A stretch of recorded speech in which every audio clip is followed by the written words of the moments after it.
sera de Parashat Beshalach en 5 minutes.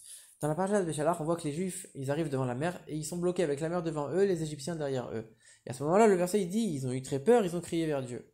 Rachi, il commente et il dit, ils ont crié vers Dieu. Ça veut dire quoi? Ils ont adopté le métier, le travail, l'artisanat de leurs parents.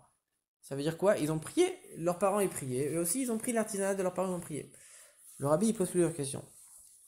Qu'est-ce qui dérange Rachi ici pour venir nous expliquer et faire un commentaire? Il y avait la mer devant eux, les Égyptiens derrière eux, ils ont prié, ok, qu'est-ce que tu comprends pas dans le verset pour venir faire un commentaire?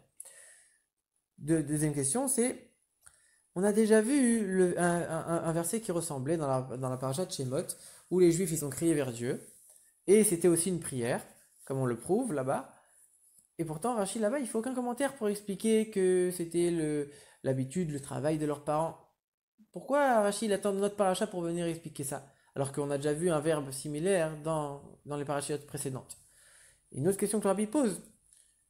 Pourquoi tu appelles ça un travail, un métier? Ils ont prié, ils ont pris le métier de leurs parents. Depuis quand c'est un métier de prier? Depuis quand c'était le métier des patriarches de prier?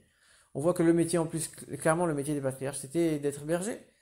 Pourquoi Rachid dit ou manout, un travail, un artisanat, un métier? Et ensuite, Rashi continue son commentaire. Il dit, regarde, Avraham Avinu, où on voit qu'il a prié. Il donne un exemple. L'endroit où il s'est tenu là-bas, et il s'est tenu là-bas, on apprend qu'il a prié. Bon, c'est ok, c'est un peu ok, je comprends. Ensuite, pour Yitzhak, il est sorti méditer dans le champ. Bon, méditer, bon, ok, on enseigne qu'il a prié. Yaakov Avinu, il est sorti, il s'est attardé à cet endroit. Il s'est attardé, là-bas on dit qu'il a prié. Bon, ok.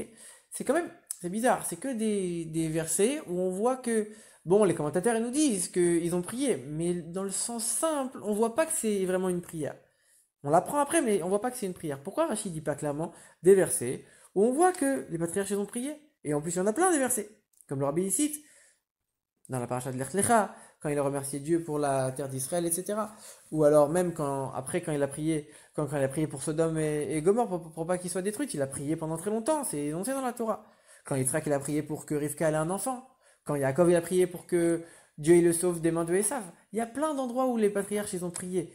Et surtout qu'en plus on voit que dans la Mechilta, Rashi il prend son commentaire de la Mechilta ici, et Rashi il a pris le même commentaire mais il a changé les versets. Il n'a pas cité les mêmes versets. Alors comment ça se fait? En vérité, on va comprendre en expliquant pourquoi Rachid a commenté ici. Qu'est-ce qui dérangeait Rachid? En vérité, eux, ils arrivent devant la mer et il y a les Égyptiens derrière eux. Et là, ils prient. Alors, qu'est-ce qui dérange Rachid? Parce qu'en vérité, ils avaient déjà reçu la promesse de Dieu qu'ils allaient sortir d'Égypte avec une main haute et ils allaient ensuite aller en Eretz Israël. Ils ont déjà vu même la première partie de première partie de la promesse qui s'est réalisée. Ils sont sortis d'Égypte, ils ont vaincu les Égyptiens avec une main haute, etc. Il y a deux options. Soit tu crois en la promesse de Dieu à 100%, et dans ce cas-là, t'as pas peur, pas besoin de prier. Dieu, il a dit il m'a promis qu'il allait m'emmener en Eretz Israël, j'ai pas peur.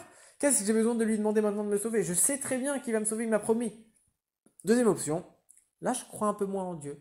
Je commence à avoir des doutes. Est-ce que Dieu il existe? Est-ce que c'est vrai ce qu'il m'a dit?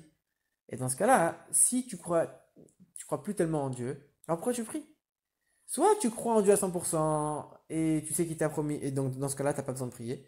Soit tu crois, t'as un petit doute dans ce que Dieu t'a dit dans l'existence de Dieu, mais alors dans ce cas-là, t'as besoin de prier et tu vas pas prier quelque chose auquel tu crois pas. C'est pour ça que Rachid ramène des versets où on voit que la prière c'était uniquement une allusion.